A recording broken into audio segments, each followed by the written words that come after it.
Então, boa noite a todos, sejam bem-vindos. Obrigado por ter comparecido a este lançamento, durante o qual a Vide Editorial está fazendo, vamos dizer, uma oferta para os alunos do seminário e para todas as pessoas aqui presentes. Há uma redução no preço do livro, de 20 para 18 reais, para os que comprarem o livro na livraria do seminário durante esta palestra.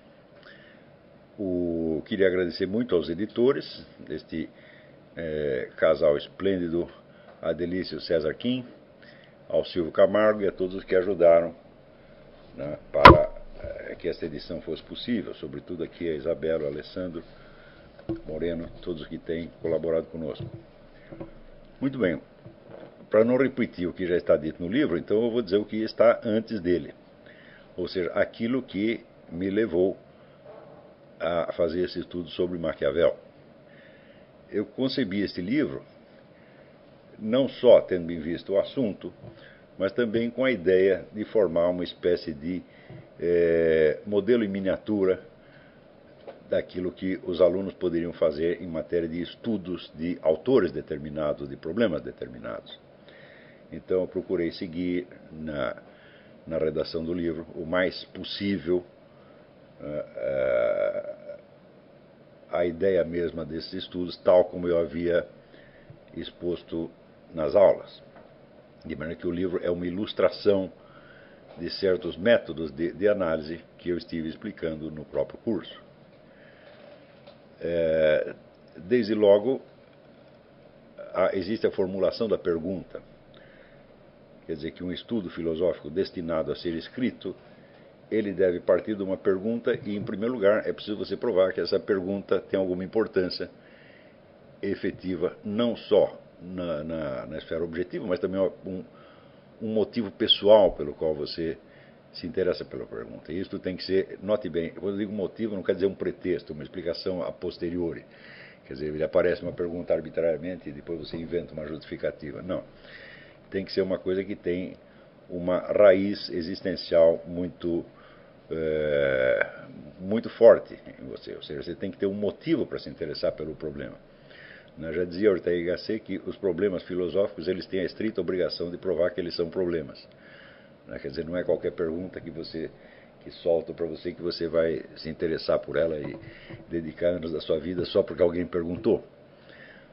Eu acho que um dos piores motivos, uma das piores causas de corrupção intelectual é esta maldita mania de estudar filosofia por problemas gerais, né? Problemas filosóficos gerais que estão consagrados nos manuais de filosofia, nos programas, por exemplo, o problema do determinismo, livre-arbítrio, ou o problema de idealismo e realismo, e assim por diante, né? Então, esses temas gerais, pelo simples fato de eles serem gerais, isso quer dizer que eles não têm nenhuma raiz na alma individual. São apenas problemas padronizados, que naturalmente vão ser tratados também de maneira padronizada. Embora esses problemas em si tenham importância e na sua origem fossem problemas autênticos, genuínos, na repetição que se faz deles ao longo da transmissão da cultura filosófica, eles vão se cristalizando, tá certo, em como se fossem perguntas de programa de auditório, né? Então, uma educação filosófica feita nesta base nunca pode levar a nada. Por incrível que pareça, muitas pessoas esperam justamente que num curso de filosofia a gente responda precisamente a esse tipo de perguntas. Quer dizer, que nós peguemos as perguntas filosóficas clássicas e tratemos de cada uma, né? Isso aí eu nunca fiz e eu espero nunca fazer, né? Então, você veja que toda a atividade intelectual, ela pressupõe, ela exige, além dos estudos gerais e especiais que são necessários para o conhecimento da matéria, também uma outra condição, que é a percepção correta da situação real onde o estudo está se desenvolvendo. Quer dizer, você não está estudando filosofia no ar, você não está estudando isso no planeta Marte, na estrela Vega, você está estudando num determinado lugar, tá certo? E dentro de uma situação existencial concreta que é a sua. O seu estudo de filosofia não tem uma raiz clara nesta situação, então ele se torna ele mesmo uma forma de alienação. É claro que a filosofia pode dar, vamos dizer, um alívio, né, para a pessoa que está vivendo uma situação, vamos dizer, mesquinha, deprimente, pobre do ponto de vista intelectual. Então a pessoa se refugia na filosofia, mais ou menos como o próprio Maquiavel dizia que ele se refugiava da sua vida miserável, trancando-se na biblioteca e lendo os autores da antiguidade. Ou então como Boécio, na prisão, né, tinha a visão de uma mulher que representava a filosofia e ele conversava com ela. Então, todos nós temos essa tentação de nos evadir do mundo real para o reino encantado da filosofia. Acontece que nada de bom se obtém por esses meios. Eu, nas aulas anteriores, que a maioria aqui não assistiu, onde nós estávamos analisando ali a apologia de Sócrates e o diálogo Fédon, nós vimos que a coisa mais característica, mais eloquente do Fédon era o fato de que o homem condenado à morte desenvolvia um diálogo filosófico sobre o quê? Sobre a morte, no mesmo dia em que ele ia morrer. Então, quer dizer, a situação real imediata era a raiz do interesse filosófico, né? Então, Ortega y Gasset dizia que só são importantes as perguntas dos náufragos. Quer dizer, na hora que o sujeito está se afogando, no que ele ainda pensa, né? Quer dizer, será que você vai pensar em questões filosóficas gerais que estavam no programa da universidade? Não. Então, existe, mas pode haver, vamos dizer, alguma coisa que naquele momento ainda seja importante para você. Então, como diz o próprio Sócrates, a filosofia é um aprendizado da morte. A filosofia é aprender a morrer. Então, isso quer dizer que as perguntas filosóficas elas só valem alguma coisa quando elas persistem em face da morte. Quer dizer, e eu me lembro de uma conferência maravilhosa do Julián Marías, em São Paulo. Ele ia muito a São Paulo. E eu tive a ocasião, né? Eu vi várias vezes o Julián Marías em São Paulo. Ele ia muito na livraria Duas Cidades. Mas como conferencista eu só ouvi uma vez. E fiquei impressionadíssimo. Eu nunca tinha ouvido alguém se explicar tão bem, tão claramente e com uma presença humana tão intensa. E naquele momento havia uma discussão sobre a pena de morte no Brasil. E ele tomou isso como ponto de partida e disse que ele era contra a pena de morte pelo simples fato que ele não sabia o que era a morte e ele não podia condenar uma pessoa a uma coisa que ele não sabia o que era, né? Inclusive arriscando-se que podia ser até um prêmio, como aliás diz também o próprio Sócrates. E continuando o raciocínio sobre a morte, ele entrava no tema da vida eterna e ele perguntava o que da alma humana poderia sobreviver. Ele diria, eu também não sei, mas se estivesse no meu poder escolher o que deveria sobrar de mim, vamos dizer, das minhas memórias, da minha vida, eu escolheria precisamente aquelas coisas que com morte ou sem morte continuariam valendo a mesma coisa, né? Quer dizer, são coisas que, de outro modo, aquilo que pode transcender a morte é aquilo que de algum modo já transcendeu a morte, é aquilo que a morte não pode abolir, a morte não pode desvalorizar e assim por diante. E é justamente disto que está falando Sócrates no dia em que ele é condenado à morte, né? Quando vocês estudam o livro do Paul Friedlander sobre Platão, que é um dos maiores estudos filosóficos da história humana, né? Se você pegar o que é erudição filosófica, a erudição filosófica é o Paul Friedlander, o resto é brincadeira. Então, o Paul Friedlander, no estudo que ele faz de cada diálogo de Platão, ele mostra sempre a circunstância concreta da qual aqueles temas surgiram. Ou seja, nada ao longo da vida de Sócrates e de Platão foi discutido por mero interesse acadêmico. Sempre havia um motivo existencial, um motivo moral sério para que aquelas pessoas se dedicassem àquela investigação. Então, eu desde muito jovem eu tive a sorte de ler o Julián Marías e Ortega y Gasset e isso não quer dizer que eu aderisse às suas filosofias no todo, mas pelo menos esta lição eu aprendi, né? O homem que usa a filosofia como um refúgio encontra a miséria do dia a dia, ele é apenas um diletante, alguém que está se divertindo com a filosofia ou buscando nela um anestésico, mas não é um filósofo de verdade. O filósofo de verdade, em vez de ele se refugiar da situação mesquinha, né, no mundo encantado da filosofia, ao contrário, ele vai partir da situação imediata, por mais mesquinha e deprimente que seja, e vai tentar descobrir o caminho que leva desta situação até os mundos sublimes da filosofia e também o caminho de volta. Então você tem que unificar as várias esferas da existência. É como se você fizesse, né, como no poema do William Blake, o céu e o inferno. Né? Você vai do inferno para o céu, ou na Divina Comédia. Né? Então, a filosofia, como demonstra o Dante, está no trajeto inteiro. Né? Tá certo? Então, não adianta você querer se refugiar do inferno no céu, mas é preciso subir de uma coisa até a outra, né? E conservar este senso da unidade do real o tempo todo. Então, inclusive, é uma coisa curiosa, porque muitas vezes bons amigos e bons leitores reclamam que eu fico tratando de assuntos miúdos e mesquinhos, e às vezes, você fica discutindo com idiotas, etc. Eu falo, não, vocês não entenderam o espírito da coisa. Eu jamais vou parar de discutir com idiotas. Por quê? Porque a idiotice é a situação em que vivemos, né? O Brasil é um país que já não tem cultura superior e onde você observa o tempo todo a decomposição da inteligência. Quer dizer, as pessoas vão se tornando cada vez mais burras, mais burras, mais burras, até um ponto de chegar à inumanidade. Eu digo, mas esta é a situação.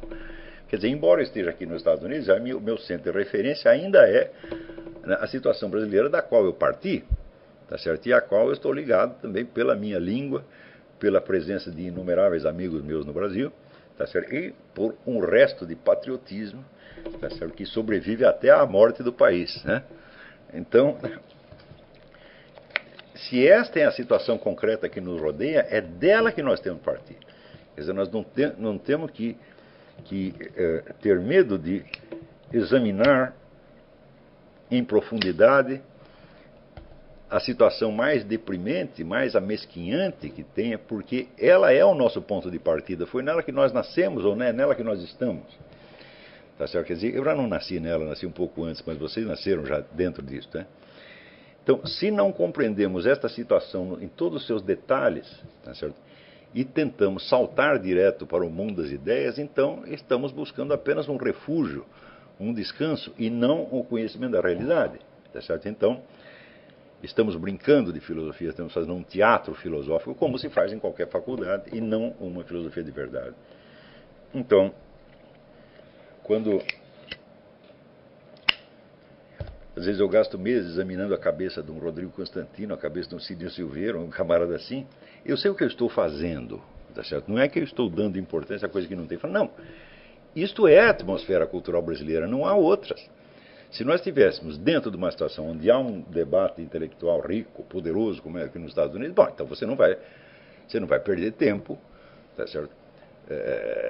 Com autores de 15ª categoria, mas quando você só tem autores de 15ª categoria, fala, eles são o seu ambiente, eles são a sua situação sociocultural, e é esta situação que você tem que compreender. Eu sei que isso é muito difícil, tá certo? Porque quando o nível intelectual é muito baixo, então os fatores intelectuais, os fatores cognitivos se mesclam aos fatores da psicologia grupal e individual.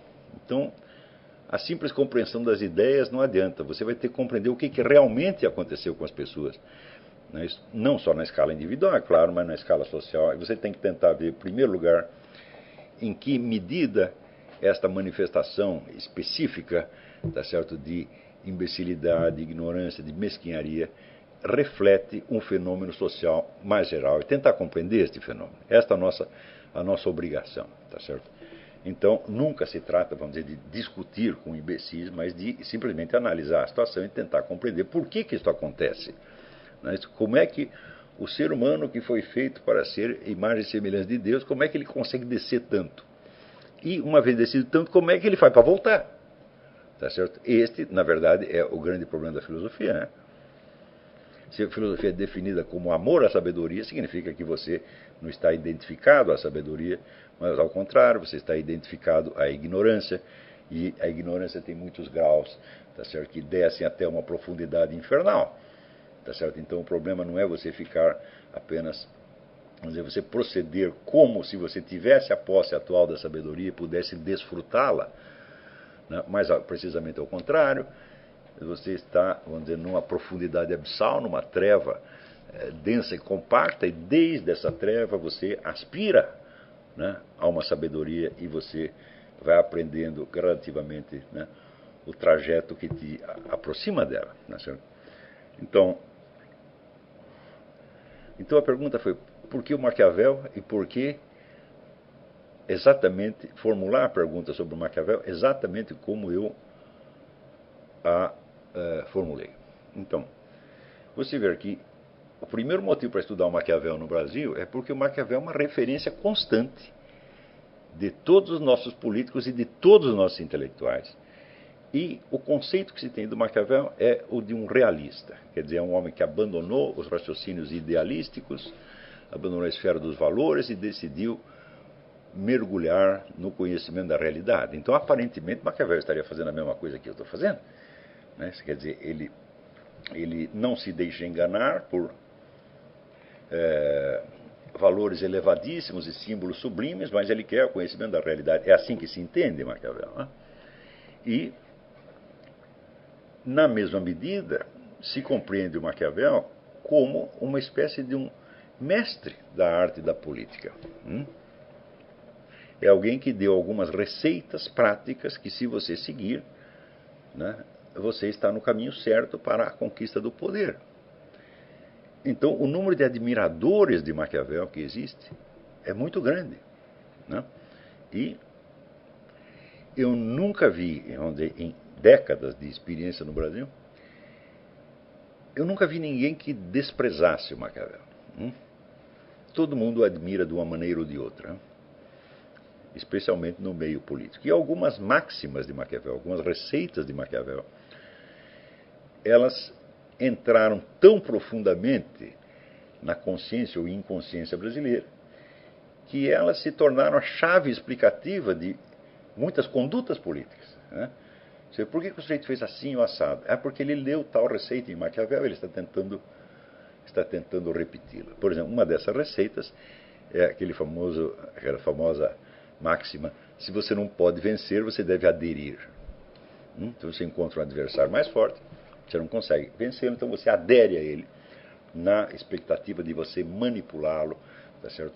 Ou de você converter em sua própria vantagem a política dele, ou de você mais tarde traí-lo e derrubá-lo. Isto no Brasil é norma geral, tá certo? Então, vocês viram, por exemplo, que nos últimos anos, se você pegar o exemplo de pessoas, vamos dizer, que após a vitória do PT, após o PT haver conquistado todos os meios de poder que ele poderia desejar, os seus inimigos aderiram em massa a ele. Quer dizer, aquelas pessoas que o PT mais condenava, que ele mais perseguiu, que ele mais acusou de todos os crimes, de repente apareceram aliados ao PT. Exemplos extremos são o Paulo Salim Maluf, o Antônio Carlos Magalhães, né, o Sarney e o Fernando Collor de Mello. Quer dizer, seria a direita brasileira, né? Então, a pressa com que a direita brasileira aderiu, né, a um estado de coisas que ela mesma condenava e que os condenava, por sua vez, né, é inspirada, sem dúvida, nessa máxima de Maquiavel. Quer dizer, que ela não precisa nem ser lembrada como tal, ela já está impregnada na consciência, ela virou quase uma reação automática. Foi por essas coisas que eu achei que é necessário esclarecer quem é realmente Maquiavel. Eu não menciono nada disso no livro, quer dizer, as motivações socioculturais que me levaram ao estudo não estão no livro. Quer dizer, eu não estou repetindo nada do livro, eu estou fazendo como se fosse um prefácio, né?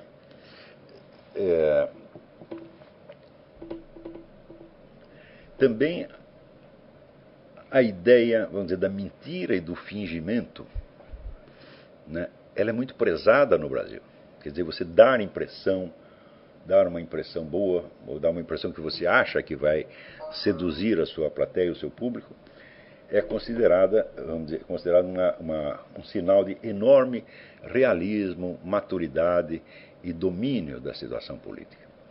Só que todas as pessoas que seguiram essa receita, elas não conseguiram domínio de coisíssima nenhuma, conseguiram sempre, né, a pior derrota. Você vê que quando você imagina que Fernando Collor de Mello foi presidente da República e hoje ele é uma espécie de office boy do PT, né, é aquilo que se diz no Nordeste, saída de leão, chegada de cão. Né? Então você fala, olha, esse pessoal está seguindo Maquiavel e parece que não está dando muito certo. Não é isso? Então, desde logo, tem alguma coisa errada no Maquiavel. Não do ponto de vista moral, não estou falando do ponto de vista moral, mesmo supondo-se que nós façamos abstração do fator moral e leamos o Maquiavel só como se fosse um tratado de técnica política, parece que a técnica não está funcionando. Então, surgiu esta hipótese, né? E se houver um engano geral com relação ao Maquiavel? Então, para responder isso, era preciso estudar o Maquiavel desde um ponto de vista muito singular, desde o qual me parecia, e hoje eu sei, que ele nunca tinha sido estudado. Em geral, quando se estuda Maquiavel, o ponto de vista mais comum é aquele adotado por Sir Isaiah Berlin, num famoso ensaio que ele escreveu sobre Maquiavel, que é o da influência de Maquiavel no pensamento político posterior. Ou seja, Maquiavel é avaliado pelo legado que ele deixou, ou por aquilo que os outros entenderam a respeito dele. Então, Maquiavel é apontado como precursor de muitas coisas, como precursor do fascismo, como precursor do comunismo, como precursor da democracia moderna, como precursor do nacionalismo e de milhões de outras coisas. E no estudo do Sir Isaiah aparece uma resenha dessas influências deixadas, né? Só que, por uma coincidência feliz, eu só li o ensaio do Sir Isaiah depois de eu ter terminado esse livro. E eu vi que o interesse que movia o autor era simetricamente oposto ao que eu estava buscando. O que eu queria saber não era o que Maquiavel deixou para os outros, ou seja, como as diferentes épocas foram entendendo e absorvendo Maquiavel. O que me interessava era o horizonte de consciência do próprio Maquiavel. Ou seja, o que Maquiavel enxergava e o que não enxergava. Isso é uma coisa fácil de você investigar uma vez que você formulou o problema corretamente. Né? Então, eu queria saber o que era o pensamento de Maquiavel, o que era a concepção de Maquiavel, considerada em si mesma, na sua origem, e tomando como extremo limite o momento em que Maquiavel morreu.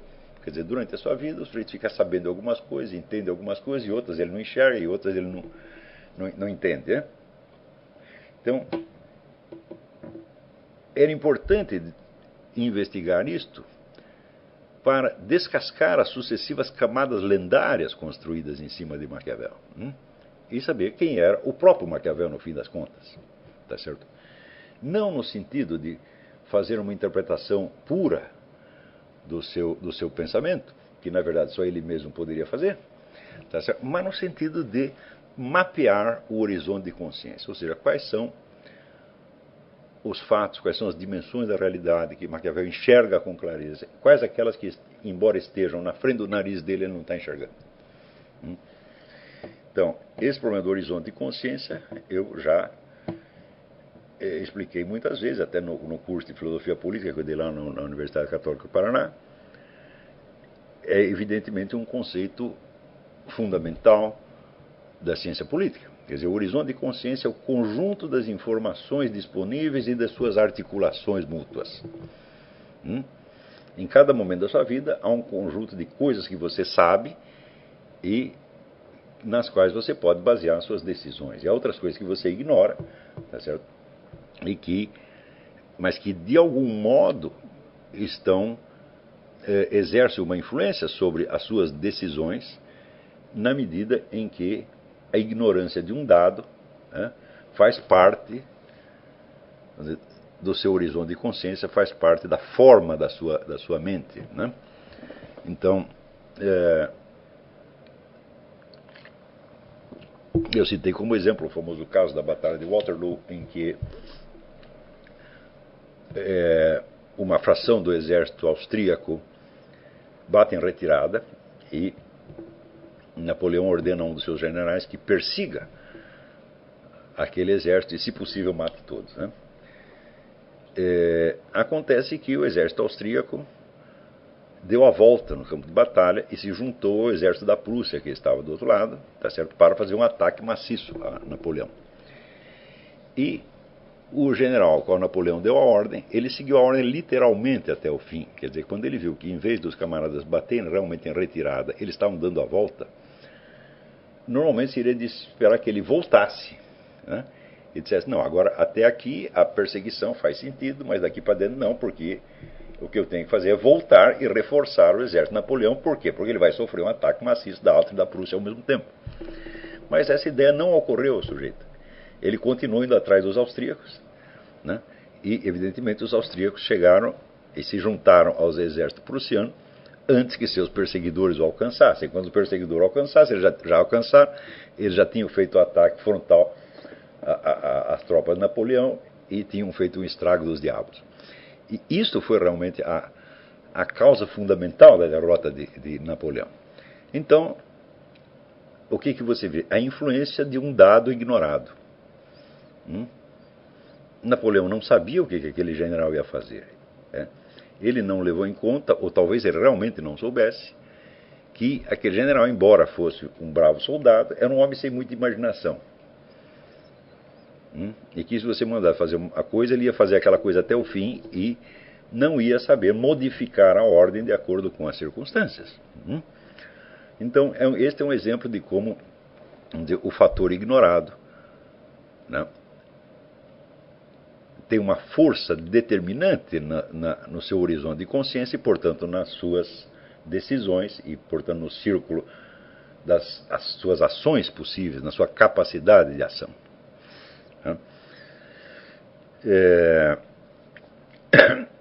Então, essa foi a minha pergunta. Qual é o horizonte de consciência de Maquiavel? O que Maquiavel realmente sabia, compreendia e o que ele radicalmente não enxergava? É claro que para isso eu tive que ler as obras de Maquiavel extensamente e tentar refazer o status questiones. Sem o status questiones, nada se pode estudar no mundo da história da filosofia ou da história das ideias. Por quê? Porque é impossível, absolutamente impossível, que todas as perguntas e as perspectivas necessárias apareçam numa só cabeça, né? Verdade é filha do tempo, dizia Santo Tomás de Aquino. Quer dizer, então, antes de você atacar diretamente um assunto, você precisa saber o que as outras pessoas já descobriram anteriormente. Então, eu fiz uma história das interpretações de Maquiavel. Mais ou menos também como Sir Isaiah fez, só que completamente diferente, porque ele estava perguntando o que sobrou de Maquiavel na cabeça das sucessivas gerações. Eu estava justamente querendo retirar aquilo que tinha sobrado para ver onde estava o próprio Maquiavel no começo da história, né? Então, essas sucessivas interpretações de Maquiavel, elas são muito desencontradas. São tão contraditórias que um dos grandes intérpretes de Maquiavel, que foi Benedetto Croce, disse: Maquiavel é um enigma que jamais será resolvido. Mas olha que interessante. Se o sujeito é um enigma que jamais será resolvido, isso quer dizer que radicalmente não o estamos entendendo. E se não o estamos entendendo, por que o seguimos? Por que um autor que reconhecidamente você não entende tem tanta influência prática? Não é isto? Isso aí parecia refletir um profundo desejo de auto-engano da parte de líderes políticos e intelectuais que se proclamavam discípulos ou admiradores de Maquiavel. Quando, por exemplo, Antônio Gramsci, ao mesmo tempo seguindo e modificando a proposta política de Maquiavel, troca o personagem do príncipe, o personagem individual do príncipe, por um personagem coletivo, que é o Partido Comunista, Então, dizendo que só quem pode aplicar aquela estratégia de Maquiavel para a conquista do poder não é um indivíduo, como na Renascença, mas tem que ser uma organização de massas, e cria toda a estratégia do que ele chama Revolução Cultural. Há uma pergunta que nenhum gramscista jamais fez. O conjunto da Revolução Cultural é uma técnica de engodo. É um engano. Quer dizer, você vai fazer uma coisa sem parecer que está fazendo outra. Não é isso? Então, quando ele diz que o partido deve chegar a tornar-se a ter o poder onipresente e invisível de um imperativo categórico, de um mandamento divino. Isso quer dizer que o partido deve estar no comando de toda a vida cultural, social e política sem que ninguém o saiba. Ou seja, isto é uma engenharia da inconsciência. Então, isso quer dizer que a revolução cultural é, na verdade, uma revolução incultural. A revolução cultural só pode dar certo se ninguém entender o que está acontecendo, a não ser aqueles 2 ou 3 engenheiros sociais do partido que estão comandando o processo. Nem os próprios agentes envolvidos precisam ou podem compreender, porque se o agente, né, digamos o militante, está compreendendo o processo inteiro, então o poder do partido já não é mais invisível, se torna visível e ele começa a ser objeto de discussão. E é exatamente disso que se trata, vamos dizer, na estratégia do Gramsci. Então, eu me perguntava assim, será que Antônio Gramsci estava consciente de que com a sua estratégia ele não ia criar uma cultura superior, mas ele ia criar uma situação de imbecilidade coletiva absolutamente desastrosa e que talvez, uma vez consumado o processo, talvez não tivesse volta? E quando eu me lancei essa pergunta, muitos anos atrás, a aplicação da estratégia gramsciana no Brasil não estava num estado tão avançado quanto está hoje. E hoje nós sabemos que a resposta a essa pergunta é simplesmente sim. A aplicação maciça da estratégia gramsciana destrói completamente a cultura superior sem poder colocar outra no seu lugar. Jamais. Então, entendemos que o horizonte de consciência do Antônio Gramsci terminava na formulação da estratégia. Ele não é nem capaz de conceber as consequências do que ele ia fazer. Tá certo? O que já mostra que, por engenhoso que fosse enquanto estrategista, era, na verdade, considerado, por exemplo, como filósofo da história, um homem muito superficial e uma mente pequena, no fim das contas. No próprio livro que eu publiquei em 1993, A Nova Era da Revolução Cultural, eu mostrava ali, mencionava o fato de que Antônio Gramsci, de certo modo, aplicava a sua estratégia na sua própria família, e ele pegava então os contos de fadas, dava a eles um sentido, vamos dizer, político-ideológico, e contava para a sua filha. Quer dizer, ele estava doutrinando a filha através de contos de fadas. Ora, os contos de fadas são depósitos de conhecimentos, né, simbólicos, místicos, de uma importância extraordinária. Neles está depositado, às vezes, alguns dos dados, né, psicológicos e espirituais mais relevantes para a humanidade. Né? Isso é uma coisa que todo mundo sabe. Você vê que no mesmo instante que Antônio Gramsci estava estudando essas coisas, estava Carl Jung, né, cavando o depósito desses mitos, lendas e contos de fadas e descobrindo ali as coisas mais extraordinárias sobre as estruturas profundas da psique humana. Não quer dizer que Jung acertasse em tudo, ao contrário, mas ele estava fazendo com esse material exatamente o contrário do que Antônio Gramsci estava fazendo. Ele está tentando descobrir a riqueza ali interna e Antônio Gramsci está tentando trocar essa riqueza por um objetivo meramente pragmático, que era, vamos dizer, a doutrinação da cabecinha da sua própria filha. Em suma, ele estava destruindo a inteligência da filha, e ele não tinha a menor consciência disso. Então, por esses dados, você vai, aos poucos, mapeando o horizonte de consciência do indivíduo, né, traçando a linha entre o que ele enxerga, o que ele entende e o que ele nem enxerga nem entende. E era exatamente isso que eu tentei fazer com o Maquiavel. Para fazer isso, eu tive que me socorrer dizer, do auxílio de todos os grandes estudiosos de Maquiavel ao longo do tempo. Não é isso? E só, o único que falhou foi Sir Isaiah, né? Que por uma coisa... Eu nem sabia que existia uma tradução brasileira deste ensaio. Embora, veja você como são as coisas, embora eu tivesse este livro, o livro estava lá na prateleira, tá certo? Mas, como eu tenho horror de ler traduções brasileiras do que quer que seja, porque é sempre um risco formidável que você corre, né? Eu me lembro, por exemplo, quando eu li a tradução brasileira da Nova Ciência da Política, do Eric Voegelin, né?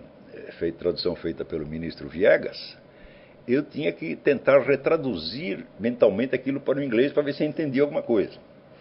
Então eu tinha lá a edição do Sir Isaiah em português e estava com medo de lê-la.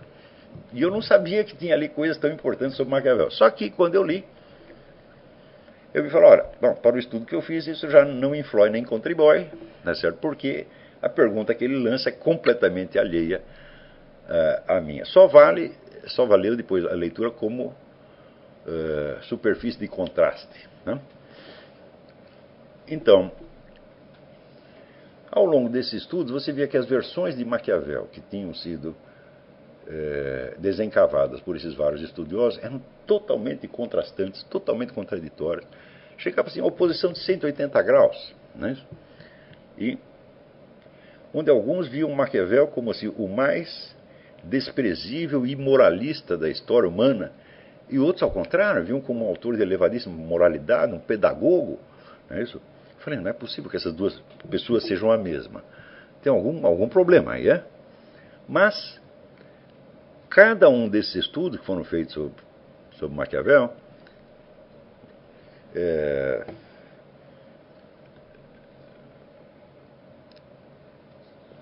como o de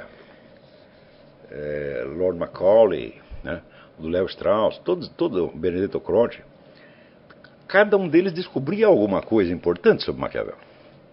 Tá certo? Então, descontando o lado, vamos dizer, das contradições que apareciam entre eles, cada um deles, tomado isoladamente, dava um dado importante, e esse dado podia ser incorporado, então, à minha imagem do Maquiavel. Formando aos poucos, vamos dizer, pelo contraste entre as diferentes linhas contraditórias, uma espécie de figura no espaço. Então, você projeta uma linha daqui, outra linha dali, outra de cá, outra de repente formou, vamos dizer, uma figura. E esta figura era o que havia em comum entre todas aquelas visões contrastantes. Claro que nenhuma delas apreendia essa figura no todo. Cada uma só destacava uma linha, tá certo? Mas a confrontação dessas contradições era a equação do problema. Então, praticamente, do simples status questiones, já emergia a figura de Maquiavel que eu estava procurando. Se você percebe o que cada um viu em Maquiavel, né, e você traça essas várias linhas, bom, no meio dessas várias linhas, o que está? Está o próprio Maquiavel. Não é isso? Então, o que me restava fazer era confrontar este Maquiavel que aparecia, né, pela articulação das contradições, com o que estava no texto do Maquiavel e do que se sabia da biografia do próprio Maquiavel.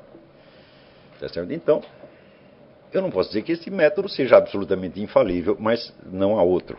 Quer dizer, qualquer autor que você vai estudar seriamente, é assim que você tem que fazer. Você tem que, em primeiro lugar, você tem que estar consciente da pergunta que você fez. Tá certo? Ou seja, você não vai estudar o autor só porque ele é importante. Você vai estudar o autor em busca de alguma coisa. Você nunca pode esquecer que, por exemplo, que Aristóteles nunca escreveu nada sobre a filosofia de Aristóteles. Né? Aristóteles escreveu sobre a alma, sobre a geração dos animais, sobre a estrutura do Estado, tá certo? Sobre a moral, etc, etc. Ou seja, sobre realidade, sobre problemas que lhe interessavam. Né? Ele nunca fez um estudo sobre a filosofia de Aristóteles. Então, se você vai estudar, aspas, um treco chamado A Filosofia de Aristóteles, bom, de algum modo você já está estudando uma coisa que nem existe. Porque a filosofia de Aristóteles constitui uma série de visões sobre uma coisa que não é a filosofia de Aristóteles. Então, a única maneira de estudar Aristóteles é olhar para os objetos dos quais ele falou, e daí você vai entender as falas dele em relação a esses objetos. Não é isso? Então, se você pegar tudo o que se escreveu no mundo sobre elefantes, sem você levar em conta que existe uma espécie animal real chamada elefante, a qual não depende de nada do que se escreveu sobre ela, a sua visão final do elefante seria uma visão puramente verbal. Não é isso? Então, o que se diz do objeto deve ser compreendido à luz da experiência que você mesmo tem do objeto. Não é isso? Então, à luz da sua experiência, você pode compreender algo da experiência que outras pessoas tiveram. Experiência que está subentendida em tudo aquilo que eles disseram a respeito. Tá certo? Então, assim como, por exemplo, quando você lê um romance, tá certo? Você não lê somente palavras, tá certo? Mas você reinventa uma situação humana, tá certo? Segundo a pauta que o romancista lhe fornece. Não é isso? Você, por exemplo, quando está lendo, sei lá, está lendo Crime e Castigo, então você imagina as cenas, como se você estivesse transformando, digamos, o romance numa peça de teatro, tá certo? Ou como se você estivesse observando fatos da realidade. Eu digo, bom, se você não faz isto, então o romance será para você apenas uma estrutura verbal. Não é isso? Mas essa estrutura verbal não seria possível se o autor da história não tivesse imaginado situações humanas reais. Sem o que aquilo não teria importância moral para ele.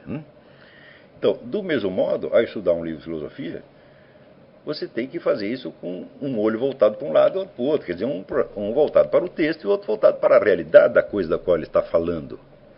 Tá certo? Então, só isto aqui, vamos dizer, já é uma advertência que todo professor de filosofia deveria saber. Não se pode estudar um texto em si mesmo. Não existe texto em si mesmo. Quer dizer, se o texto existisse em si mesmo, apenas como uma estrutura verbal hipotética, ele não poderia sequer ser impresso. Porque o livro, materialmente considerado, é um objeto físico. E este objeto físico não faz parte do texto. Se para o texto chegar a você foi necessário imprimir num papel, sendo num objeto físico, então é porque entre o texto e o seu leitor existe a mediação do mundo físico. O mundo físico que é o mesmo no qual estão os objetos aos quais o texto se refere. Tá certo? Então, vamos dizer, o senso da atenção à realidade dos próprios objetos é uma coisa que no ensino da filosofia no Brasil eu praticamente nunca vi isso aí. E quando eu vejo pessoas discutindo, eu acompanho muitas discussões que aparecem no Orkut, no Facebook, etc, etc. Por quê? Porque são um indício importante do estado de coisas na sociedade, na cultura. Tá certo? São uma amostragem. A amostragem até a melhor que você poderia desejar, porque são milhares de pessoas que entram naquilo ali. Então, pelo que elas estão discutindo, a gente vê o que os estudantes brasileiros sabem. Não é isso? E a gente vê ali uma atenção quase que obsessiva aos textos e às ideias, e muito pouca atenção aos objetos dos quais essas ideias tratam. Ou seja, nós entramos num negócio, numa doença que se chama doutrinarismo. Doutrinarismo consiste em você estudar doutrinas e comparar doutrinas com doutrinas, tá certo? Para verificar se uma confere com a outra, se não confere, se estão em acordo, se estão em desacordo, tá certo? Sem a mediação da experiência pessoal do objeto. Mas acontece o seguinte, as várias doutrinas se referem a objetos. E elas foram todas produzidas num mesmo mundo, onde todos os objetos dos quais elas tratam estavam disponíveis. Por exemplo, se as pessoas escrevem sobre o Estado, bom, eu suponho que elas viviam em algum país e que ali tinha uma organização estatal, ou seja, o Estado não era só um objeto da doutrina delas, não existia só dentro da doutrina, mas existia fora também. E se o Estado não existisse fora, bom, para que você vai fazer a doutrina a respeito de uma coisa que não existe? Então, isso quer dizer, a realidade é a mediadora entre as doutrinas. E quando vistas assim, às vezes duas doutrinas que parecem estar dizendo coisas muito diferentes, não estão dizendo coisas diferentes. Estão dizendo a mesma coisa, desde duas experiências diferentes da mesma coisa. Tá certo? Então, se ao contrário você faz apenas a comparação de doutrinas, quem é o mediador entre as doutrinas? É você mesmo. Então você é como um juiz que se coloca acima das duas doutrinas e que as está julgando em si mesma. Eu digo, mas esse papel que você está atribuindo a si mesmo não cabe a você mesmo, cabe à realidade. É o objeto que vai ser o mediador entre as doutrinas que falam a respeito dele. É o objeto e não o leitor que chega depois, porque afinal de contas você é apenas mais um leitor. Por que o seu ponto de vista há de ser tão privilegiado assim? Então, nas discussões filosóficas, entre aspas, que a gente observa pela internet, vindas do Brasil, eu vou dizer, esta carência de referência à realidade é um negócio muito pronunciado. E essa doença que nós chamamos de doutrinarismo, ela é característica das culturas subdesenvolvidas. O que é uma cultura subdesenvolvida? É uma cultura que vive de importação. E quando você importa as coisas, você as recebe tal como elas chegaram, tá certo? E não tal como elas surgiram no seu ponto de origem. Isso quer dizer que mesmo que você as compreenda literalmente, às vezes você não sabe qual é a função que elas desempenhavam na origem e por que elas apareceram, afinal de contas, em resposta a que problemas. Às vezes você vai ler esses produtos importados como se elas fossem uma resposta direta, vamos dizer, à sua situação, quando não são. Né? Então, isso aí evidentemente é uma causa de alienação. Quer dizer, o indivíduo vai viver num mundo de ideias que não tem nada a ver nem com a situação real em que ele está e muito menos com a situação real dentro da qual as ideias emergiram. Neste caso, então, vamos dizer, a forma interna das doutrinas, vamos dizer, a ordem intelectual interna das doutrinas se transforma numa espécie de coisa em si. E o sujeito passa, então, a comparar doutrinas com doutrinas e a entrar em discussões doutrinais infinitas que não vão levar a absolutamente nada. Então, por exemplo, uma coisa que eu acho extraordinária, né, no curso dessa discussão com o Sr. Sidney Silveira, eu via que muitas vezes ele pegava doutrinas escolásticas e comparava com filosofias modernas. Né? E eu digo, olha, aqui está faltando um negócio. E não é só ele que faz isso, não estou falando do Sidney Silveira em particular, isso aí é quase que norma geral. As doutrinas escolásticas eram expostas em gêneros literários que já estavam então bem desenvolvidos e consolidados, especialmente as sumas. Quer dizer, as sumas são um tratamento, vamos dizer, tratadístico e muito ordenado das questões, onde você levanta certas perguntas, faz o repertório das respostas possíveis, vai confronta umas com as outras e chega a uma conclusão final que é uma sentença. Você chega a uma sentença como um juiz que emite uma sentença no fim do processo. Essa sentença se entendia que ela expressava a realidade, a verdade, tal como o autor a tinha enxergado. Então, nesse sentido, uma sentença que está escrita num livro de filosofia escolástica podia ser confrontada com uma outra sentença de um outro livro, independentemente da discussão que havia precedido a produção da sentença. Assim como você pode comparar duas sentenças judiciais sem precisar examinar todos os autos do processo. E acontece que, quando veio a modernidade criou trocentos gêneros literários diferentes nos quais se expressa então a filosofia. O gênero preferido é o gênero ensaístico. Né? O gênero ensaístico foi uma vez definido por um grande estudioso, Pedro Laín Entralgo, como a teoria menos a prova explícita. Ou seja, há uma prova implícita, uma prova que teria que ser desenvolvida, que idealmente pode ser desenvolvida, mas que não está ali. Tá certo? Então, como eu vou comparar uma afirmação que eu tirei de um gênero ensaístico com outra informação que eu encontrei sob a forma de uma sentença conclusiva numa suma escolástica? Só tem um jeito. Eu tenho que me reportar a uma realidade, né, às quais as duas idealmente remetem. Eu não posso comparar sentença com sentença.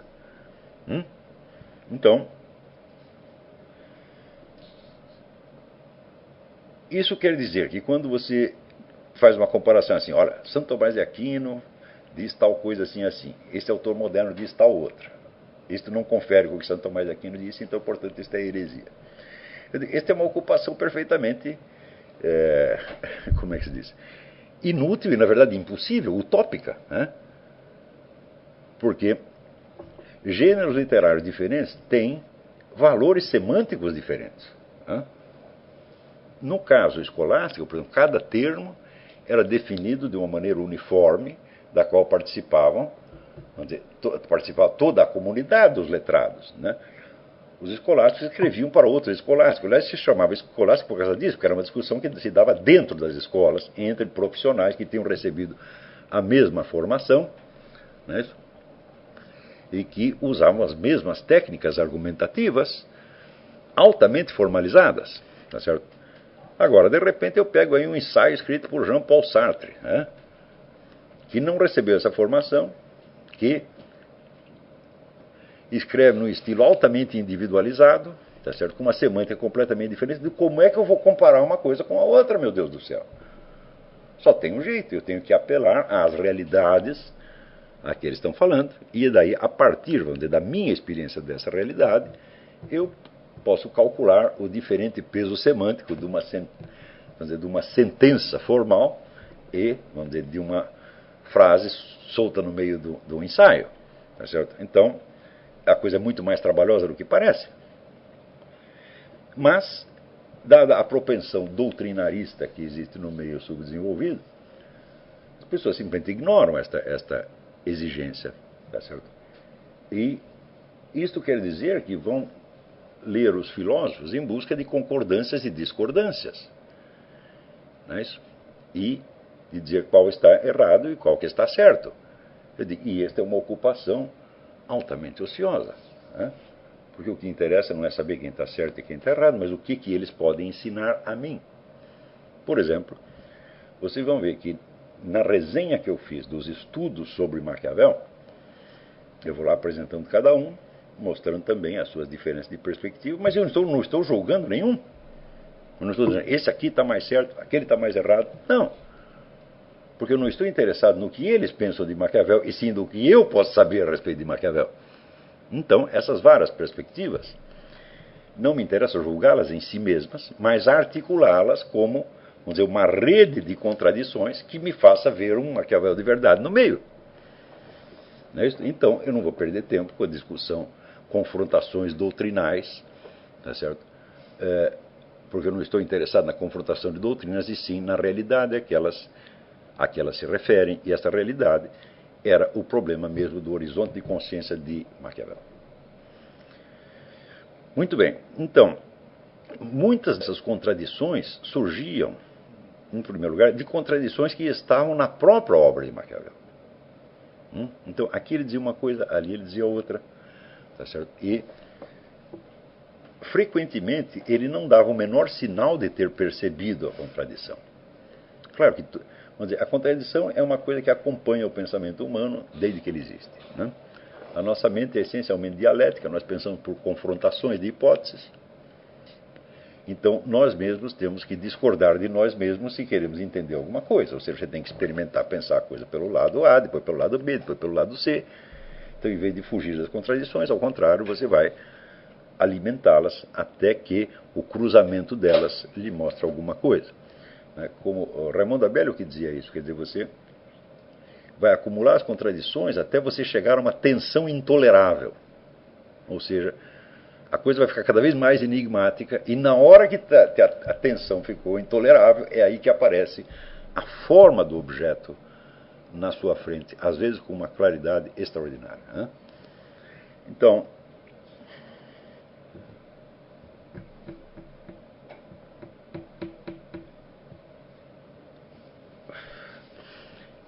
eu notei, por exemplo, que tem aquela famosa cena em que Maquiavel, no exílio, Ele diz que ele passa o dia jogando baralho com as piores pessoas da cidade, os vagabundos, né?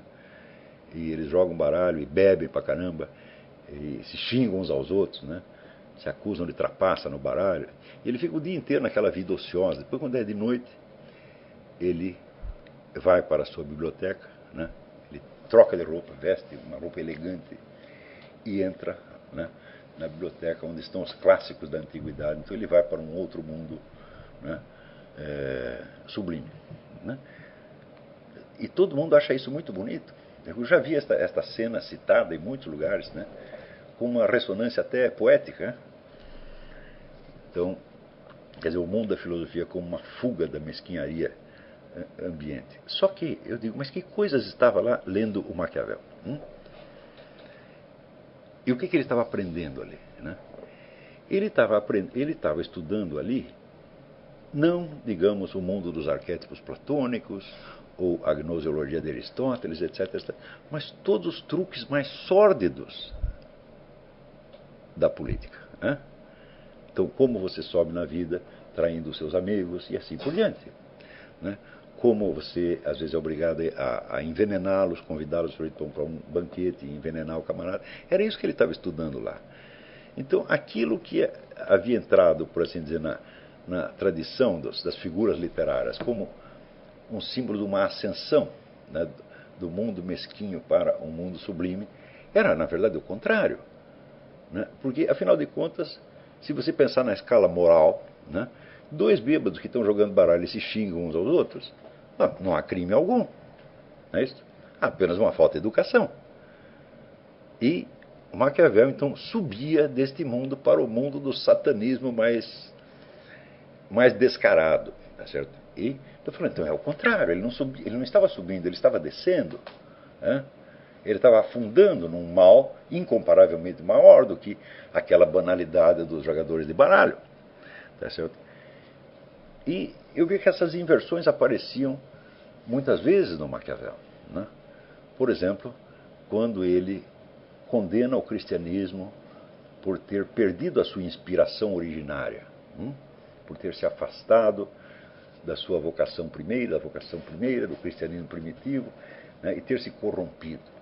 Então, esta é uma figura de linguagem que atravessa os séculos, né? Todo mundo observa o estado corrupto da religião cristã e sente a nostalgia de um cristianismo primitivo que, na verdade, você não conhece, que foi apenas idealizado, mas que, se você investigasse lá, você ia ver que tinha tanta sacanagem lá quanto em outros lugares. Se você vê só o número de heresias que apareceram de dentro da comunidade cristã, então você vê, aquilo foi uma briga de foice, não é isso? E quando surgiam esses conflitos, as pessoas às vezes partiam para agressão, matavam umas às outras, né? E havia inúmeras pessoas enganando o pobre público, apresentando como se fosse doutrina da Igreja Católica, uma coisa que era completamente diferente. Então eu falei, meu filho, o cristianismo primitivo não foi um mundo paradisíaco, só de santos, né? Havia ali tantos santos quanto os trapaceiros, como em qualquer outra época da história. Mas, de qualquer modo, a imagem do cristianismo primitivo como uma coisa paradisíaca reaparece até mesmo na teologia da libertação, né? E é uma imagem, então, um topos que atravessa a história do Ocidente e que aparece também em Maquiavel. Daí eu vou ver, vamos ver o que ele quer dizer exatamente, né, com esta decadência cristã. O que foi que o cristianismo perdeu? E mais para dentro você vê que ele apresenta a versão da religião como sendo essencialmente um engodo, destinado a ludibriar a humanidade mediante a promessa de um outro mundo inexistente, tá certo? De modo a induzir as pessoas a se comportar como as autoridades religiosas querem. Então, o que ele quer dizer com a decadência do cristianismo? Quer dizer, o cristianismo perdeu o seu poder de engodo. Então, antigamente ele enganava melhor, agora já não engana tão bem. E isso era o que ele queria dizer com a decadência. Agora, aqui novamente nós vemos aqui uma visão invertida. No entanto, essa visão invertida é expressa em termos que parece que dão a impressão de que ele está realmente se referindo a uma perda da espiritualidade. quando na realidade ele está se referindo à perda do espírito de porco. É? Perda que, por outro lado, ele não acha tão real assim, porque em outros lugares ele acusa a igreja de ainda estar enganando as pessoas. É? Então eu digo, mas do que ele está falando? Ele realmente ele não sabe do que ele está falando. Afinal de contas, a igreja perdeu esta capacidade de engodo ou a aumentou? Então, vamos dizer, esse tipo de contradições não são contradições lógicas, são contradições de fato. Quer dizer, ele descreve uma situação de fato de duas maneiras que são absolutamente contraditórias. Né? Então, aos poucos, vamos dizer, este amálgama de contradições e de absurdidades começou a me parecer que era o único conteúdo da filosofia de Maquiavel. Não havia mais nada, havia somente isto. Por exemplo, uma coisa que nenhum dos estudiosos havia levantado este problema, mas foi uma das coisas que primeiro me apareceu. Eu digo, olha, Maquiavel diz que o príncipe, para subir na vida, ele tem que usar o apoio de todas as pessoas que ele possa, e depois, quando ele chega ao poder, ele tem que matar essas pessoas, ou se livrar delas de alguma maneira. Ele se livra dos seus colaboradores, tá certo? Ele trai os seus colaboradores. Eu digo, olha, mas espera aí, dos vários colaboradores, qual é mais importante do que aquele que concebeu o plano para a conquista do poder, ou seja, o próprio Maquiavel? Isso quer dizer que se alguém lesse o Maquiavel e aplicasse, né, a sua estratégia, o seu maior interesse, tão logo ele chegasse ao poder, seria matar o tal do Maquiavel e sumir com os seus escritos. Isso é uma consequência óbvia que está dada ali, né, no próprio texto do Maquiavel. Mas é claro que ninguém seguiu a receita de Maquiavel. Ninguém seguiu, em primeiro lugar, por aquilo que observou o Jean Baudin. Esse sim era um homem realista, né? Quando disse, ora, não é possível você fazer uma política baseada só na malícia, na mentira, na sacanagem. Isto não existe. É necessário, vamos dizer, que o bem e o mal se equilibrem de alguma maneira, não é isso? E que mesmo a mentira esteja dentro de um quadro determinado pela verdade. Tá certo? Senão, você mesmo se deixa enganar pela sua mentira e você, de ser, vamos dizer, o grande espertalhão maquiavélico, você se transforma no primeiro dos trouxas, que é exatamente o que acontece a esses políticos brasileiros que querem ser maquiavélicos. Né? Então, o destino desses políticos, Magalhães, Maluf, etc., vamos dizer, para mim foi uma coisa assim altamente pedagógica. Né? Então, eu vi que esta política de você querer ser sempre o astuto, o espertalhão, né? A pessoa que está sempre fingindo. Então eu falo, bom, isso aí se termina mal. Né? E como terminou o próprio Maquiavel? Bom, Maquiavel começou mal, passou sua vida mal e terminou mal. Daí eu fui vendo quais são as políticas a que Maquiavel aderiu durante a sua vida. Ele sempre esteve do lado perdedor. Eu digo, mas peraí, mas se o sujeito é um estrategista tão maravilhoso assim, como é possível que ele não soubesse, se ele tem a arte de como chegar ao poder, como é que ele não consegue discernir qual é o sujeito que tem a perspectiva de chegar ao poder? Ele de fato não conseguia discernir. E muitos dos seus escritos foram feitos para agradar determinadas pessoas que, no entender dele, poderiam chegar ao poder e ajudá-lo de alguma maneira. Tá certo? E, já essas pessoas não chegavam a lugar algum. Como César Borgia, ele apostou que César Borgia queria derrubar o Papa, né, e criar um novo sistema em lugar do papado. Essa ideia jamais passou pela cabeça de César Borgia, o qual, aliás, era um incompetente, um coitado que terminou também muito mal. Então você vê um coitado apostando num outro coitado que termina muito mal, e as pessoas dizem que ele é um mestre do realismo político. Falam, não é possível. Aqui tem alguma coisa. Então, bom, o que havia, eu não vou contar para vocês, porque é o que está no livro. Né? Eu estou aqui só tentando demonstrar o que me motivou a empreender esse estudo e qual, vamos dizer, a linha metodológica seguida. Eu acho, não é por estar na minha presença, mas eu acho que eu cheguei a resultados bastante sólidos.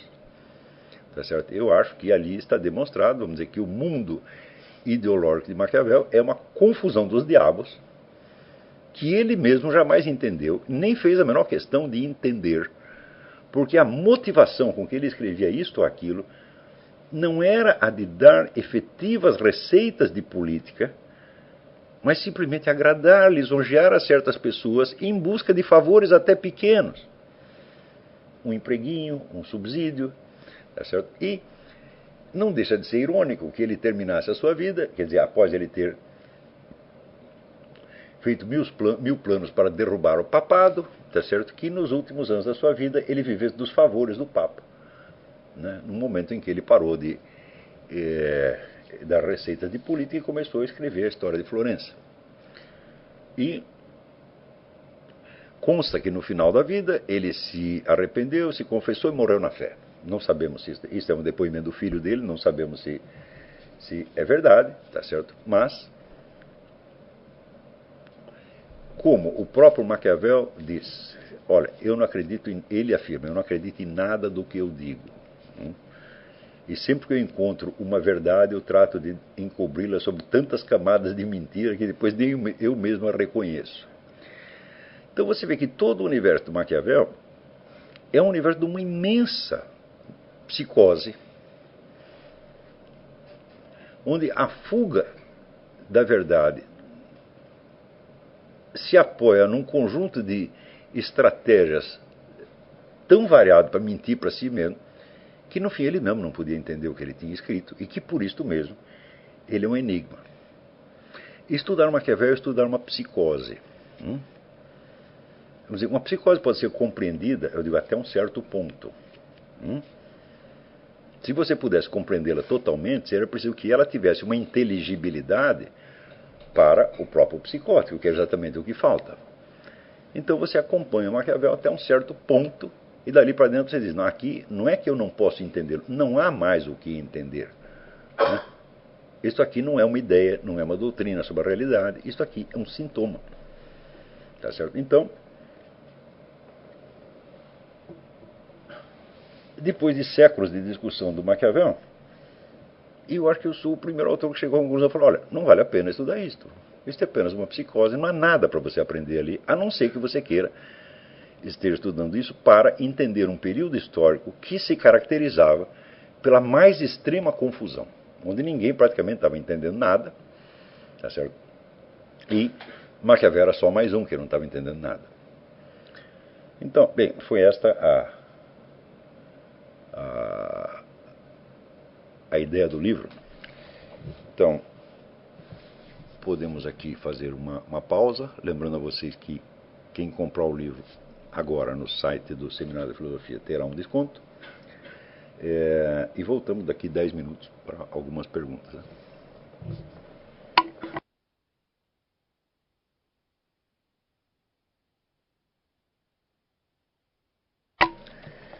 Então, eu queria lembrar aqui mais um detalhe. Eu estava falando do doutrinarismo como um sintoma característico da cultura subdesenvolvida, mas o doutrinarismo não aparece sozinho. Ele é uma espécie de reação a um outro fenômeno patológico que vamos chamar de localismo bárbaro.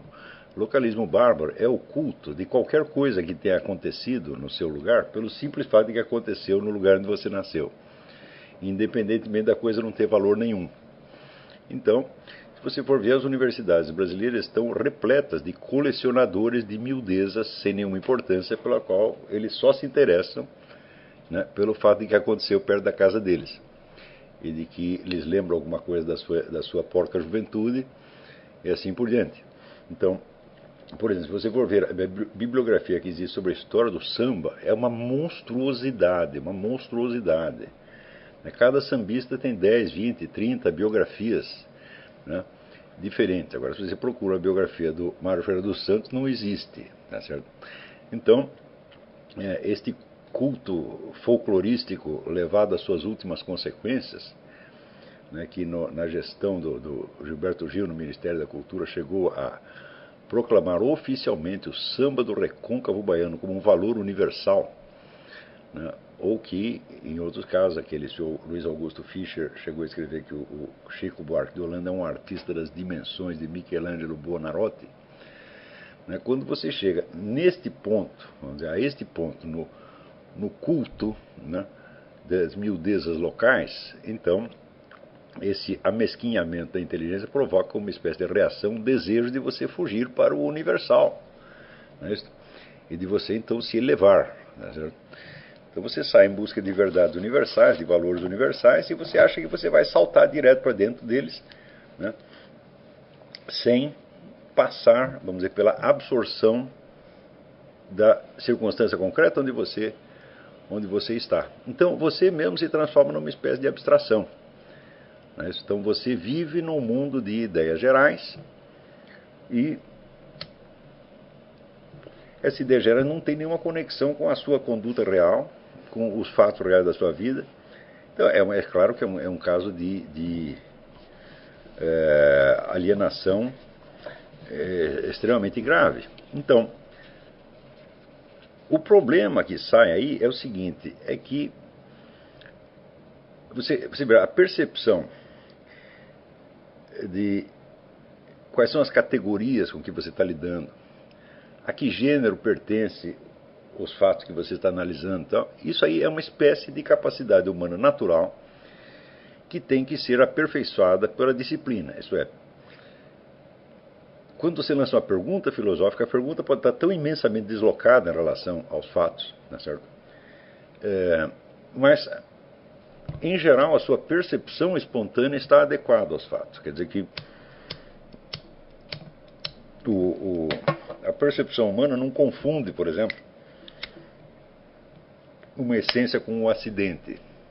Não confunde facilmente. Agora, o seu pensamento pode confundir, a sua doutrina pode confundir. Mas quando você olha, por exemplo, um gato, você não pensa que aquilo é uma coisa meramente adjetiva. Você sabe que é uma substância real vivente, não é isso?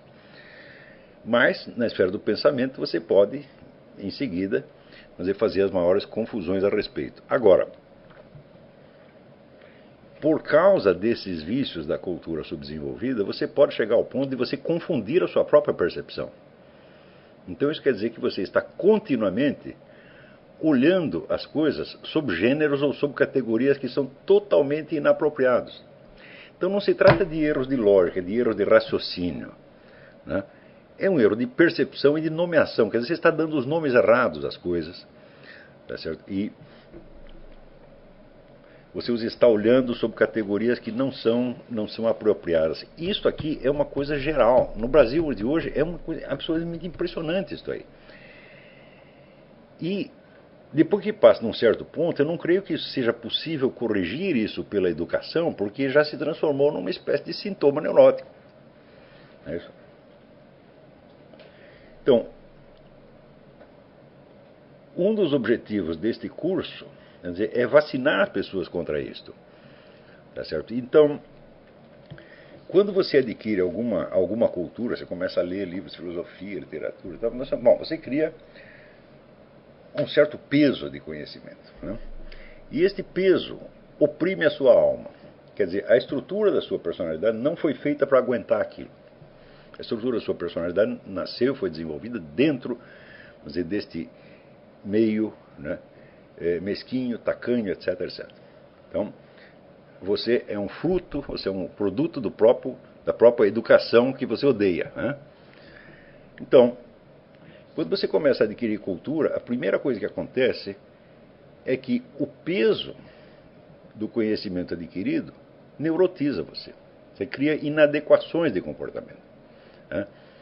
Então, o que você tem que fazer? Você tem que parar aquele desenvolvimento intelectual e cuidar agora da sua alma, da sua personalidade, tratar de fazer os reajustes necessários para que você possa arcar com os conhecimentos adquiridos.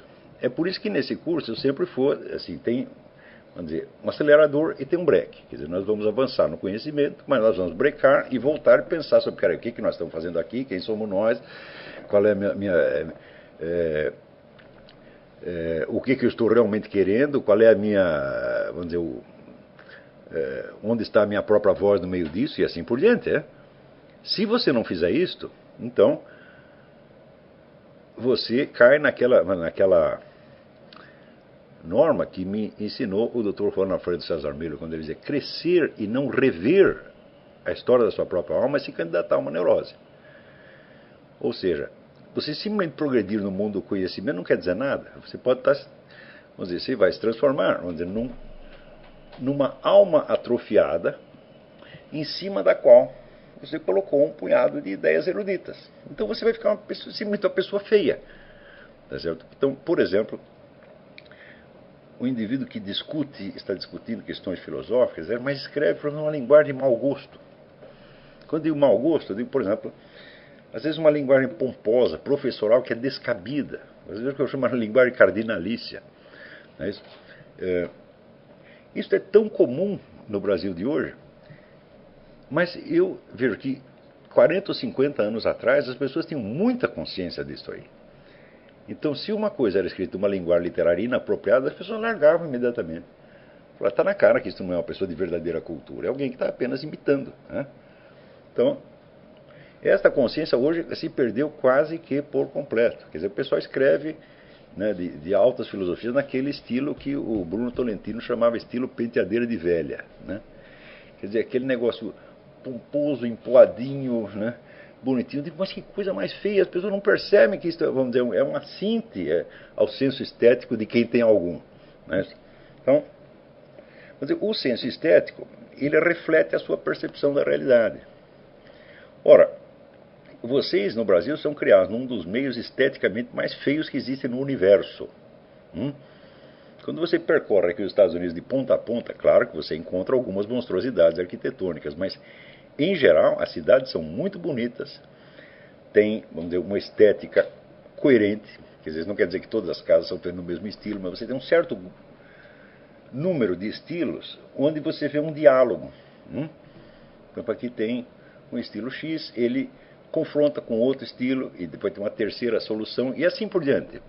Então você vê, de certo modo, você vê a história da arquitetura americana nas cidades. No Brasil, qualquer cidade, seja as capitais, seja coisa interior, aquilo é uma coleção de deformidades absolutamente inclassificável. A maior parte dos edifícios você não pode dizer que estilo pertence porque não tem nenhum. Não é isso? E de repente, no meio dessa feiura, o sujeito contrata um arquiteto estrangeiro e faz uma maravilha, uma obra-prima que não tem nada a ver com o restante da rua, por exemplo. Né? Então vai ficar a coisa ficando cada vez pior. Então esta deformidade estética, ela entra em nós. Eu já dei aula sobre isso. Falei, bom, você vai ter que repovoar o seu mundo estético com outros elementos, porque a partir daí você tem uma confusão de base no seu próprio mundo perceptivo que vai se traduzir na deformidade das suas ideias ou na deformidade da posição existencial desde a qual você defende as ideias. Né?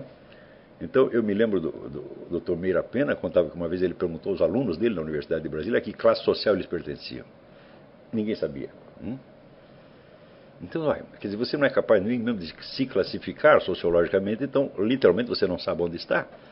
E se você não sabe onde está, então os seus raciocínios todos, ainda que sejam formalmente corretos, vão estar deslocados em relação à realidade. Esse deslocamento, esse fenômeno que o Robert Strauss chamava as ideias fora do lugar, essa é a doença crônica da cultura brasileira, que hoje foi levada às últimas consequências. Tá certo?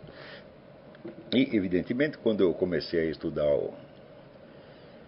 o caso do Maquiavel, é porque me pareceu, e eu acho que eu tinha razão, que essas concepções maquiavélicas, tão comuns no mundo da política e dos negócios no Brasil, né, faziam parte da alienação brasileira. Ou seja, indivíduos que estavam fazendo todo o possível para se autodestruir politicamente, acreditavam que estavam praticando táticas maquiavélicas de conquista do poder. E isto inclui até mesmo as nossas forças armadas.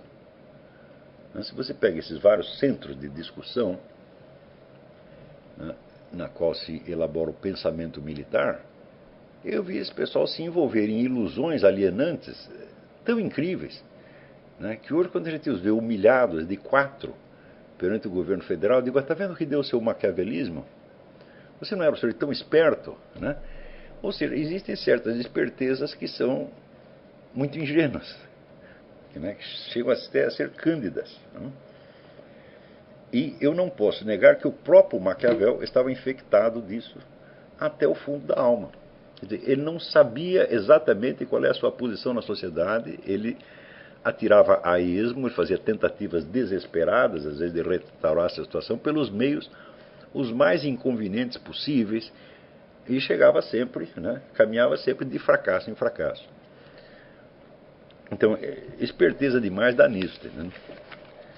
Bom, não vai haver tempo de nós respondermos a muitas perguntas, porque agora já são 10h10 no Brasil. Tem algumas perguntas bastante extensas aqui.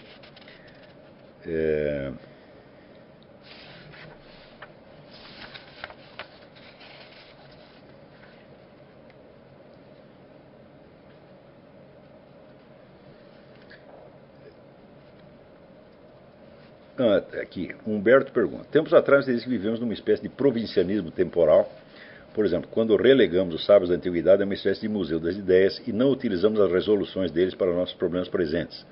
Você, inclusive, enfatizou esse pensamento com algo assim. Devemos procurar saber o que Aristóteles diria do nosso mundo atual. Ou seja, nós conhecemos a opinião atual sobre Aristóteles, mas não conseguimos imaginar a opinião que Aristóteles teria de nós. Na última aula do curso online de filosofia, você disse, rebatendo seus oponentes, que não se pode saber o que Santo Tomás de Aquino pensaria do fascismo. Parece uma contradição. Se possível, eu pediria para você discorrer um pouco sobre o assunto. Bom, esse aqui é um problema que sempre aparece no estudo de qualquer filosofia antiga. Quer dizer, se você não é capaz de imaginar, de conceber, vamos dizer, uma análise aristotélica de um problema presente real, então você não está realmente entendendo a filosofia de Aristóteles. Você só entende a filosofia nos termos exatos em que a doutrina se expressou pela primeira vez, tá certo? E não na sua extensão possível à realidade atual. Então, significa que não há conexão entre a realidade atual e essa filosofia, então não é possível entendê-la, a não ser como, vamos dizer, produto do seu tempo, produto da sua cultura, sem atualidade nenhuma. Mas se não tem atualidade nenhuma, se não tem um valor cognitivo para você, tá certo? Então você de fato não sabe o que fazer com essa filosofia. Então, algum esforço para analisar as coisas desde um ponto de vista do filósofo que você está estudando, você vai ter que fazer. Mas isso não quer dizer que em todas as filosofias existam conceitos apropriados, tá certo, para você analisar certos dados do presente. Você vê que no tempo de Santo Tomás de Aquino você não tinha sequer, vamos dizer, o Estado europeu constituído. Né? Então, como é que você poderia analisar, em termos tomistas, né, uma corrente política que surge séculos depois, baseados na onipresença e onipotência do Estado? A coisa fica muito difícil. Isso quer dizer, Santo Tomás de Aquino, desde o ponto de vista em que ele estava situado historicamente, não teria como analisar por si um problema como o fascismo. Mas isso não impede que nós possamos desenvolver esta filosofia imaginariamente, tá certo? E tentar pensar, vamos dizer, tomisticamente sobre este fenômeno. Mas você vai precisar desenvolver esta filosofia, tá certo? Então, você vai precisar criar novos conceitos baseados nela, idealmente fiéis a ela, com os quais você analisa esses problemas atuais. Quando apareceu um movimento chamado neotomista, a ideia era precisamente esta. Quer dizer, não se trata apenas de você repetir, repassar a filosofia de Santo Tomás de Aquino, mas você precisa desenvolvê-la para poder tratar de temas que para Santo Tomás de Aquino simplesmente não existiam. Não é isso? Então é disso que se trata. Claro, não é possível pensar um fato da ordem atual, de uma ordem histórica estranha ao filósofo, partindo literalmente do ensino dele, mas você pode desenvolvê-lo. Sempre esses dois lados existem. Né? Então as duas coisas são verdadeiras. Né? Por um lado, é preciso você se esforçar para imaginar o que o filósofo diria disto ou daquilo que está acontecendo, mas você tem que saber que você não pode dizer isso exatamente com os únicos instrumentos que ele te legou. Você vai precisar desenvolver alguns. Né?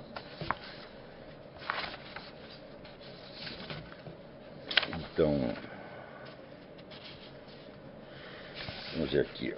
Marcos Alcântara. Aqui em Joinville, Santa Catarina, somos apenas 3 alunos do curso, mas mesmo assim decidimos montar um grupo de literatura no qual cada um deve contar aos demais um resumo da obra literária que leu ou está lendo. Então, de cara, isso aqui é muitíssimo importante. Quer dizer, você ter uma ideia do que está nos livros antes de você tê-los lido. Isso é fundamental. Outro dia eu comprei aqui uma coleção feita por um professor de literatura aqui nos anos 50, que é assim, o Dicionário dos Enredos. Então é um negócio em 18 volumes que tem lá um resumo de todos os enredos de todas as obras de literatura que o sujeito conseguiu ler. Ele e mais um grupo de professores. Então, se você for esperar para você conhecer os enredos só após você ter lido todas as obras, então você vai ter que esperar uma vida inteira. Isso não é possível. Então você não conseguiria ter uma ideia da evolução da arte narrativa antes de você ter lido todos os livros. Então é uma impossibilidade. Então, quer dizer, estes resumos são instrumentos fundamentais. Não quer dizer que você vai poder raciocinar só com base nisso sem ler os livros. É claro que não. Senão você estaria reduzindo os livros ao seu esquema narrativo, quando elas contêm muito mais do que isso. Mas, vamos dizer, esta coleção de resumos é uma coisa fundamental para você poder ter uma ideia do conjunto do movimento literário antes de você ter lido todos os livros. E isto é fundamental. Por exemplo, no grande livro do Ernest Robert Curtius, A Literatura Europeia e Idade Média Latina, né, ele diz que a estrutura das disciplinas que estudavam literatura na universidade então estava deslocada em relação, vamos dizer, ao material literário disponível. Então, ele diz, não existe nenhuma disciplina que tente captar a unidade da história literária europeia.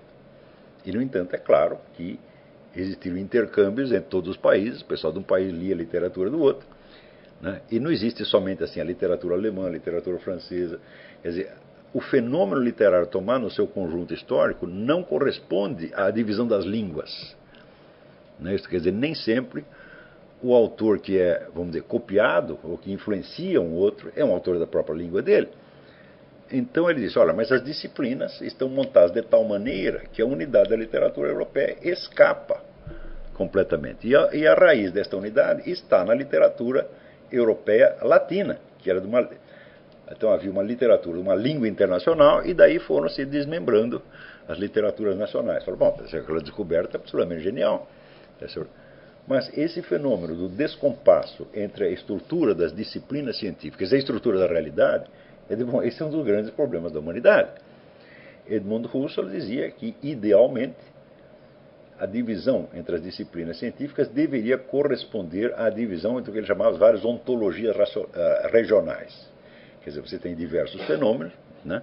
Diversas ordens de fenômenos, de fatos, de realidades, que ocupam um lugar na estrutura geral do ser. E que a divisão das ciências deveria se esforçar para copiar isso aí, para ser baseada nisso aí. Ou seja, você divide em duas ciências onde há um limite objetivo entre dois tipos de seres. Mas, infelizmente, isso não acontece. Não é isso? Quer dizer, não é possível que a estrutura administrativa das universidades se baseie exclusivamente na estrutura do objeto a ser estudado. Não, ela tem de obedecer a outra ordem de exigências, que é, por exemplo, as verbas disponíveis, os profissionais disponíveis, assim por diante. Quer dizer, você não pode ter um departamento de uma ciência se você não tem ninguém que entenda daquela ciência. Né? Também pode acontecer que de vez em quando apareça um professor como o próprio Curtius, ou como Rosenstock, ou como Voegelin, tá certo? Cujo ensino não corresponde nominalmente à ciência que ele está, da ciência da qual ele é um professor.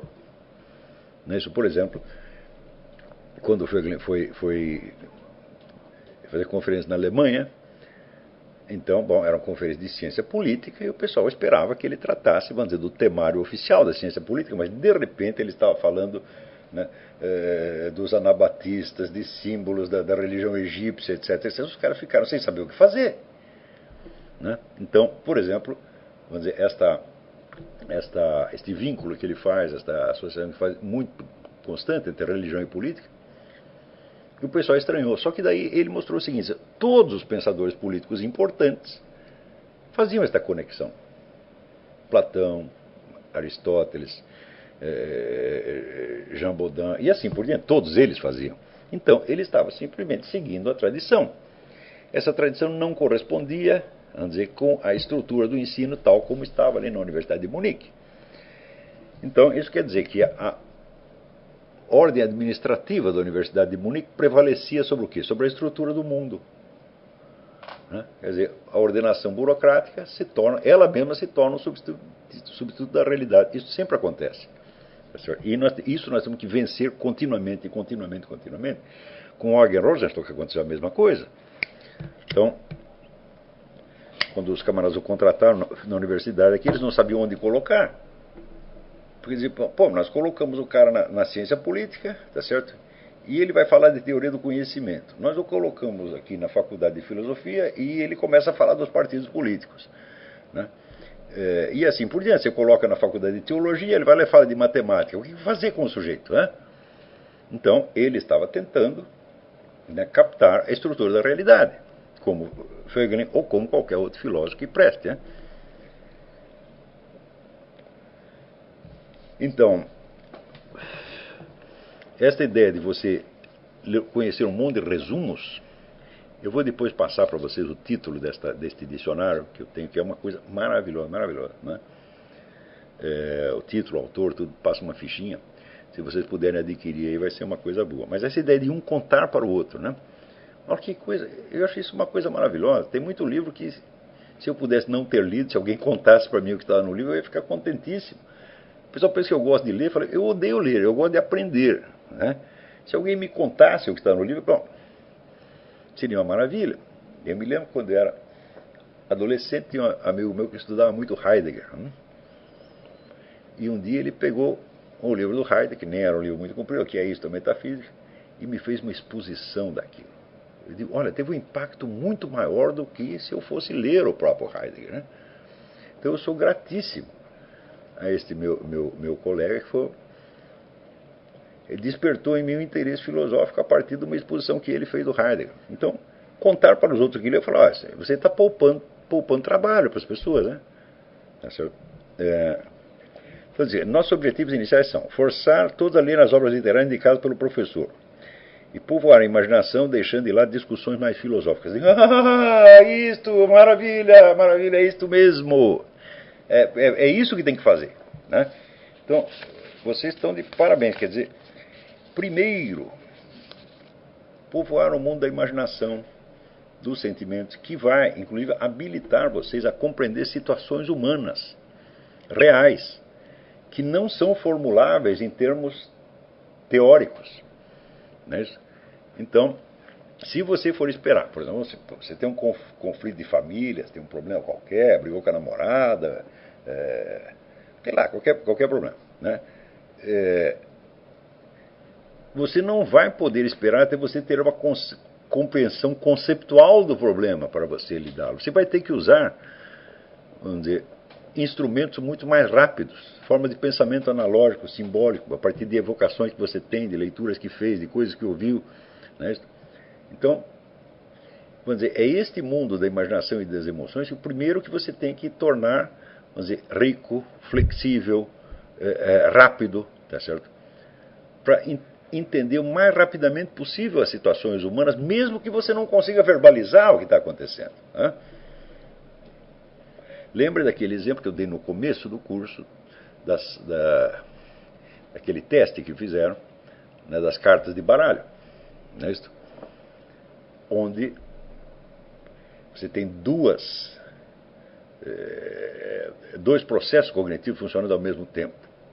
Um que é, de certo modo, pré-verbal e o outro que é verbalizado. Muito mais lento, evidentemente, muito mais complicado, né? Então, você se habituar também, vamos dizer, a trabalhar nessa esfera pré-verbal. Você poupa muito trabalho, tá certo, do raciocínio verbal, que é mais pesado, mais complicado, né? Daí, segundo lugar, encontrar a própria voz através da leitura extensa, conversa e autoobservação. Mas isso é perfeito. O que vocês estão fazendo? Vocês estão se autovacinando contra a neurose, contra o doutrinarismo, contra o localismo bárbaro, contra todos os males da cultura subdesenvolvida. Vocês estão fazendo a coisa certíssima, né? Inibir o isolamento e fortalecer a amizade. Bom, claro, a amizade, o diálogo é absolutamente fundamental. Pessoas que são habilitadas a sobreviver na solidão são muito poucas, né? É assim, é como certas plantas que sobrevivem no deserto, tá entendendo?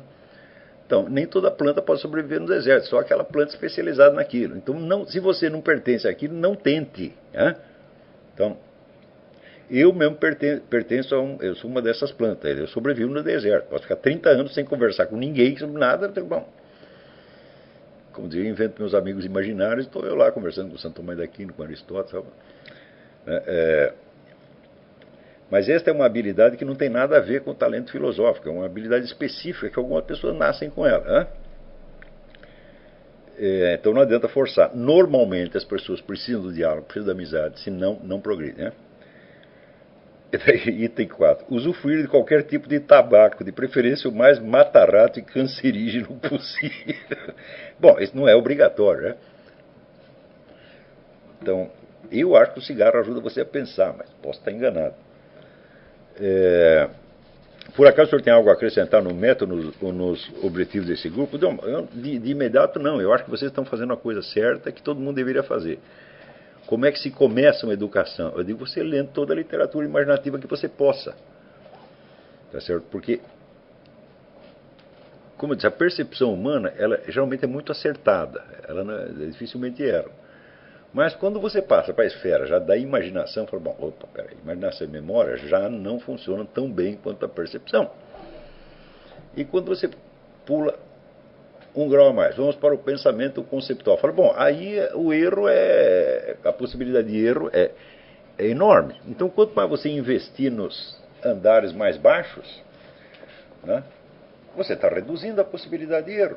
Ainda que ao preço de você muitas vezes perceber coisas que você não consegue verbalizar. Agora, quando você entra na universidade, por exemplo, vamos supor, eu gosto muito de literatura, eu vou estudar letras. Você sabe o que os desgraçados vão fazer com você? Vão encher você de teorias literárias e não vão mandar você ler um único poema, pô. Então, resultado, eles vão secar a sua imaginação literária. Então, é melhor você ler um monte de obras literárias sem ter teoria nenhuma do que você ler as teorias sem ter as obras literárias, né? Afinal de contas, as teorias versam sobre as obras literárias. Então, a cultura literária é feita lendo as obras de literatura, ainda que você seja capaz de elaborá-las intelectualmente. Não se preocupe com isso. Lembra do Leibniz, né? O sujeito que tivesse visto mais figurinhas seria a pessoa mais culta. Né? Por quê? Porque tem uma imaginação vasta, né? Aliás, alguém aqui pergunta, exatamente aqui,